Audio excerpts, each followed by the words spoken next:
inovasi atau faktor keberhasilan inovasi. Nah, adapun menurut dari Cook, Matthew, dan Irwin terdapat 5 faktor pendorong atau keberhasilan sebuah inovasi. Yang pertama ada kepemimpinan. Menurut mereka, pemimpin memiliki peran dan tanggung jawab yang sangat besar sebagai penggerak dalam suatu organisasi. Pemimpin juga memiliki peran penting dalam menciptakan proses dan lingkungan yang mendorong lahirnya ide-ide kreatif. Seorang pemimpin juga harus mampu membangun kepercayaan dengan staf atau bawahan, memperkenalkan proses perbaikan, mengarahkan staf untuk dapat mengambil inisiatif, dan juga membangun kerjasama di seluruh unit. Adapun fungsi utama dari kepemimpinan adalah untuk membuat kebijakan dan prosedur untuk memfasilitasi inovasi dan juga mendorong kepemimpinan dan inovasi pada semua tingkatan dalam suatu organisasi. Yang kedua, ada yang namanya manajemen organisasi. Nah, menurut mereka, manajemen atau organisasi ini dimaknai sebagai sebuah organisasi, pengaturan visi, misi, strategi, dan nilai-nilai organisasi yang sangat penting untuk membentuk identitas dan budaya organisasi. Organisasi harus memiliki budaya dan iklim yang memacu pengembangan inovasi dan juga mampu untuk terus belajar beradaptasi dengan perubahan lingkungan. Nah, budaya inovasi sangat perlu dibangun melalui pengembangan pegawai, tim inovasi, dan kinerja inovasi yang termasuk pada peningkatan jaringan inovasi. Yang ketiga, ada yang namanya manajemen risiko. Nah, menurut mereka, manajemen risiko itu adalah fitur mendasar dari proses inovasi. Risiko dapat diukur dengan kombinasi konsekuensi dan kemungkinan. Nah, risiko juga dapat ditandai dengan ketidakpastian. Untuk itu, memfasilitasi inovasi sangat perlu untuk mengidentifikasi manajemen risiko. Yang keempat, ada yang namanya kemampuan sumber daya manusia. Menurut mereka, potensi sumber daya manusia yang berkualitas dan kompeten di bidang mereka sangat diperlukan untuk dapat merespon persaingan pasar. Bukan hanya informasi teknologi yang sangat diperlukan, tetapi juga dorongan dan komitmen dari semua personil organisasi. Pelatihan dan pengembangan staf adalah kesempatan untuk meningkatkan kapasitas inovasi dalam suatu organisasi. Nah, kebutuhan itu dapat diidentifikasi dalam keterampilan karyawan sebagai sumber daya terbaik yang harus menjadi prioritas perusahaan.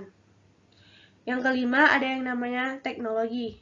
Menurut mereka, dengan adanya teknologi dapat dimanfaatkan untuk mempermudah manajemen perusahaan dalam proses difusi inovasi untuk masyarakat. Nah, memanfaatkan teknologi informasi dapat meningkatkan pengembangan inovasi produk layanan. Jadi, teknologi ini adalah alat antara penyedia layanan dan juga pengguna layanan, menyediakan kemudahan kepada pengguna dalam mengakses informasi yang diinginkan. Nah, adapun faktor-faktor penghambat inovasi. Nah, faktor penghambat inovasi ada 7 bagian. Yang pertama ada lingkungan kaku. Nah, maksud lingkungan kaku ini adalah kalian kan pasti pernah mendengar yang namanya lingkungan itu sangat mempengaruhi kehidupan seseorang, dari mulai cara berpikir, perilaku, dan lain sebagainya. Maka, lingkungan yang kaku pun sangat memiliki dampak kurang baik dalam berinovasi. Contohnya, lingkungan kerja dengan peraturan yang sangat ketat dan adanya sistem hierarki, sehingga membuat kita memiliki batasan dalam mewujudkan ide kreatif maupun inovasi. Maka dari itu, wajar apabila kita kesulitan dalam berinovasi. Nah, yang kedua ada budget terbatas. Seperti yang kita ketahui bahwa sebuah inovasi tidak dapat begitu saja kita sosialisasikan kepada khalayak publik. Hal ini karena kita sangat perlu untuk menguji coba apakah inovasi kita ini layak atau tidak. Maka dari itu kita sangat membutuhkan yang namanya biaya yang tidak sedikit. Sehingga apabila kita memiliki budget atau dana yang terbatas, itu sangat membuat kita menghambat dalam berinovasi. Yang ketiga, ada yang namanya bekerja dengan berlebihan. Banyak orang mengira jika bekerja dengan durasi waktu yang lebih banyak, itu merupakan hal yang bagus, dan salah satu bukti bahwa kita itu kerja keras. Padahal, jika kamu terlalu banyak bekerja dan waktu istirahat yang sangat terbatas, itu membuat pikiran kamu itu tidak fresh, timbul perasaan jenuh, dan lain sebagainya. Sehingga kamu akan kesulitan dalam menemukan ide-ide baru. Maka dari itu, berilah waktu untuk dirimu sendiri, atur kembali jam kerja, jam istirahat, dan jam untuk kamu bersantai. Sehingga kamu dapat lebih mengeksplorasi ide-ide kreatif yang berpeluang muncul. Yang keempat ada memiliki egosentris. Egosentris merupakan suatu sifat dalam diri manusia yang merasa selalu benar, padahal tidak ada manusia yang selamanya benar. Pasalnya, setiap orang pasti akan melakukan kesalahan, begitupun dengan sebaliknya. Sehingga, rata-rata orang seperti ini susah untuk berintrospeksi diri, yang pada akhirnya dia akan kesulitan dalam menemukan ide-ide baru. Yang kelima, ada yang namanya tidak berani mengambil resiko. Padahal dalam berinovasi itu sangat dibutuhkan yang namanya mengambil resiko. Maka dari itu, kalau misalnya kita tidak berani mengambil resiko, kemungkinan besar inovasinya itu hanya akan menjadi gagasan saja, tidak akan terwujud hingga memberikan dampak baik pada kehidupan. Yang keenam, ada yang namanya memiliki self-centered. Nah, sifat ini menunjukkan seseorang yang hanya sibuk dengan pekerjaannya sendiri, sehingga kadang ketika kita untuk berkolaborasi itu sangat sulit. Padahal pada kenyataannya ada pekerjaan yang memang harus dikerjakan oleh individu dan ada pula yang memang harus dikerjakan secara tim atau kerjasama. Dengan begitu, pekerjaan akan lebih mudah. Contohnya, ketika kamu sedang terbatas dengan sebuah ide, maka ada orang lain yang mencetuskan sebuah gagasan, di mana dengan gagasan tersebut menstimulasi kamu untuk menemukan sebuah inovasi yang lebih efisien dibandingkan dengan sebelumnya. Maka hal tersebut sangat menguntungkan, bukan? Nah, yang ketujuh ada yang namanya terlalu perfeksionis. Orang-orang dengan kecenderungan perfeksionis ini memang memperhatikan hal-hal kecil, di mana hal ini terkadang tidak disadari oleh banyak orang. Namun, akhirnya ketika sebuah ide atau gagasan telah ada dan segala persiapan sudah siap, namun karena sifat terlalu perfeksionis ini, maka inovasi pun tidak akan terselesaikan dengan baik. Pasalnya, timbul perasaan ragu dan selalu ingin sempurna. Padahal, jika memang sudah siap, maka tinggal uji kelayakan. Adapun gagal itu tidak apa-apa, setidaknya kamu mengetahui apa hal yang menyebabkan kamu gagal dan bisa memperbaikinya dengan segera.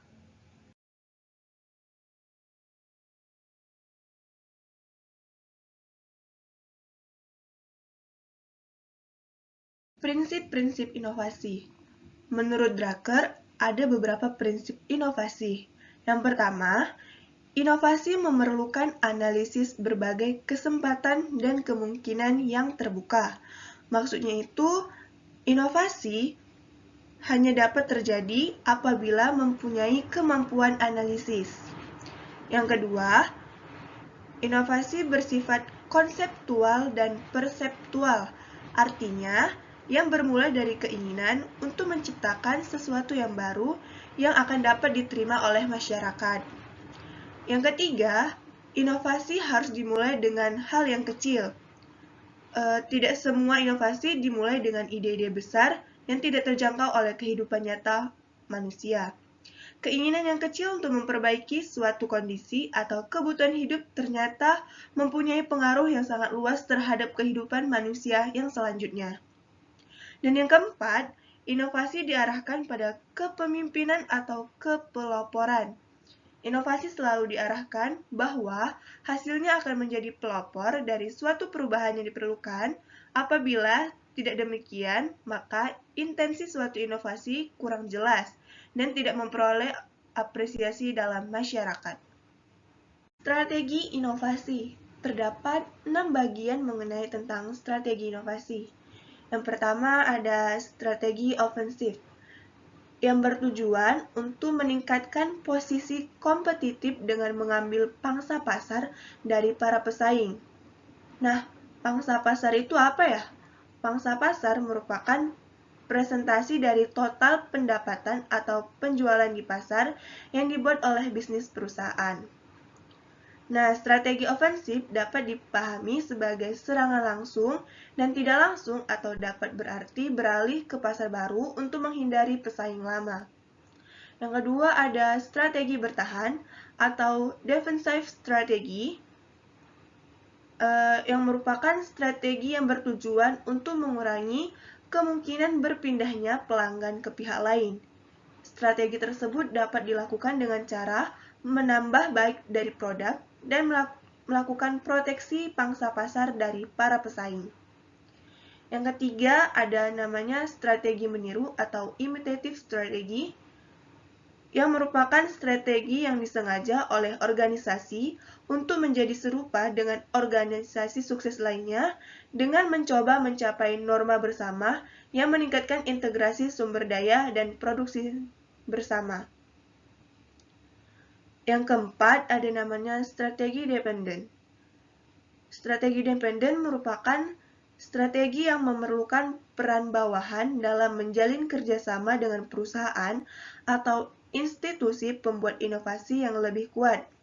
Dalam hal ini, pemasaran produk tidak dapat dilakukan secara mandiri oleh direktur perusahaan atau institusi pembuat inovasi, namun harus melibatkan peran karyawannya dalam memasarkan produk inovasinya. Yang kelima, ada yang namanya strategi tradisional. Nah, strategi tradisional dapat dipahami sebagai kurangnya kapasitas teknis untuk memulai perubahan produk dengan karakter jangkauan yang luas. Karakteristik dari strategi tradisional adalah produk inovatif berupa teknologi sederhana yang diciptakan berdasarkan pada keterampilan kerajinan tangan. Yang keenam, yaitu ada strategi oportunis. Strategi ini merupakan peluang baru yang teridentifikasi.